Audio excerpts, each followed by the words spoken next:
prophetic word came, God needed to speak because the word of God was so scarce in those days. Nobody was communicating the counsel of God. And because the word of God was scarce, there was no open vision. There was no revelation. There was no gift of the Spirit, as it were. So it means that you cannot manifest the gift of the Spirit outside the word of the Lord. When you are bankrupt of the gift of the word, you'll be bankrupt of the gift. You can't claim to be buoyant of the gift of God when you are bankrupt of the word of God. So whenever we see a person who is manifesting the gift of God, we must first of all look for the word of God in his mouth. So the word of God was scarce in those days, and there was no open vision. Anywhere the word of God is being communicated, visions are exposed. Visions are unveiled. Anytime the word of God is communicated, the gift of God is released. So people can get the gift of God, not just by the laying on of hands, but by the laying on of words. When words are laid, your gifts can be activated. So God spoke through Samuel.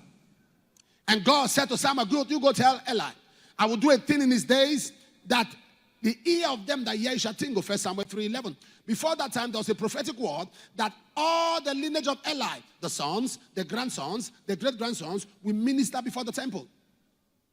And God had instructed that, instituted that. But because Eli's sons had transgressed the covenant of God, God said, this was my intention. This was my plan. That Eli, you are going to be a priest on the throne forever. Your sons will ascend the throne after you. Your grandsons will come after your sons. Your great-grandsons will come after your grandson. It's going to be in that particular order. But because of the error I've found now, I changed my mind. God cannot lie, but can change his mind.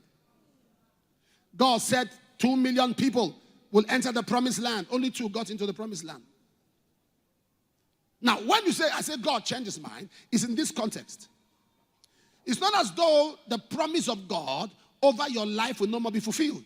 But because you've broken the condition, heaven is not committed to fulfilling the desires.